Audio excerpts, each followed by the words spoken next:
Yes, sir. I could boogie.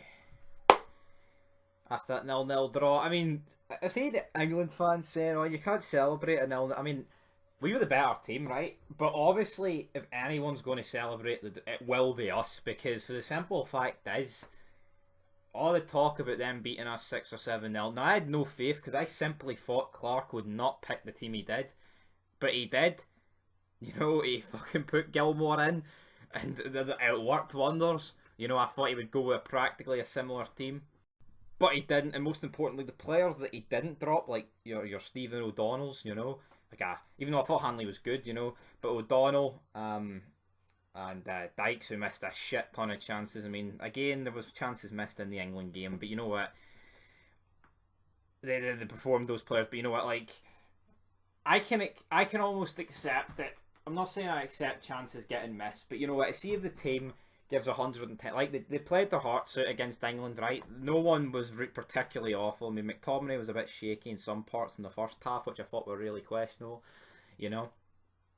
But that's all you can ask for. See, as the team gives 110%, and there's no one that fucking is just playing absolute dog shit, you know. Like, O'Donnell should not have played as long as he did in that game against Czech Republic. Cal McGregor should never have been brought on when you need a goal. Cal McGregor against England, I thought was pretty good, you know. But when you need a goal, he's not the guy you bring on. Why Gilmore was not brought on against the Czech Republic, I don't know. And see, as good as the draw against England was, even though we should have won that game, my opinion, it's disappointing in a way, because if we got some against the Czech Republic, you could have went for it a lot more against England. Like, we had them on, I think, see, towards the end, we did. I mean, we could have went for it, you know, if he had points in the bank. But it's the fact that he fucked up the first game, you know. Could you imagine if we had a win under our belts going to Wembley and we played like that, but, you know, you could actually go for it a bit more? And I'm not saying towards the end we completely shut up shop, because we didn't. You know, Armstrong come on and it was still brilliant, you know. I mean, it wasn't a defensive move or nothing like that. But I feel like there would have been nothing to lose if we beat the Czech Republic. He's like, England, yeah, a draw's good, but we can fucking stick it to these bastards and beat them at Wembley, and it would have been brilliant. But towards the end, you're thinking, you know what, we need this point to take into the final game against Croatia. But you know what, guys, it was a great performance, can't argue with it. It would have been great to get a goal, we didn't. That's all it was missing, in my opinion.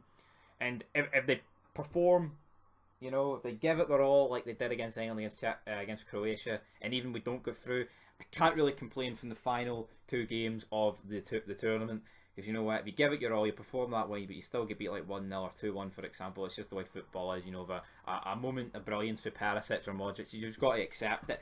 But against Czech Republic, I just can't accept what happened. You know, he completely played the wrong team. He had chances to fix it and he didn't. So it was a complete and utter catastrophe. But the England game, I'll give credit where credit is fucking due, man. Stevie Clark outclassed Gareth Fraudgate, and Stephen O'Donnell was phenomenal.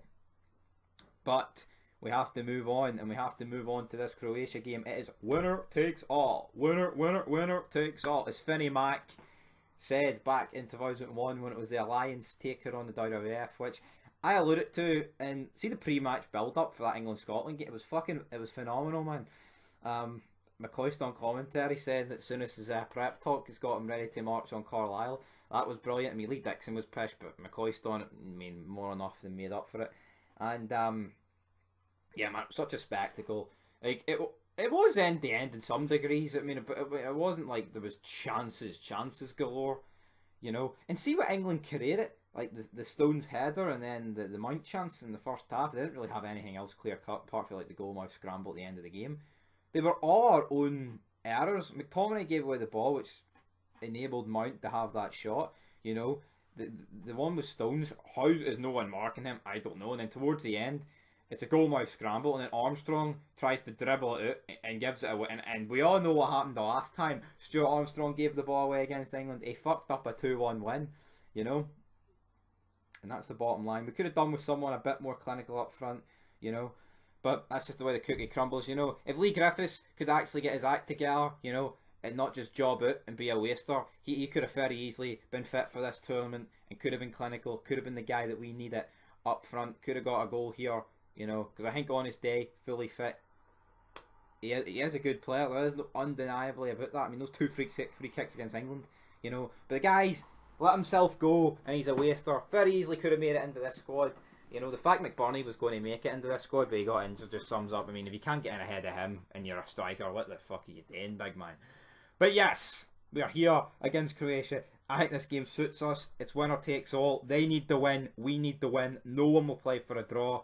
Like, as long as you don't concede first in that game, you know. But even if they, even if they score first, you know, it's like they're not going to defend the 1-0 lead, because one goal is a fucking disaster if we get it and make it one each, because then they need another goal. So they're going to go for goals. We're going to have to go for goals. To me, it will be a very similar team that he plays. Gilmore has to start. I'll do him a starting 11 fed, probably for Monday. It's getting uploaded Sunday. But, aye man, I'm feeling a lot more confident than I was. I mean, after that Czech Republic game, fucking, I was deflated. No two ways about it, guys. But anyway, I've faith. Everyone's faith. Surely, man, we can get something against Croatia. Go down fighting. That's all you can ask as a minimum. But until next time, I'm going to go with a 1-0 Scotland win. And it's going to be Super John McGinn to get that goal. Please, John. Come on, John.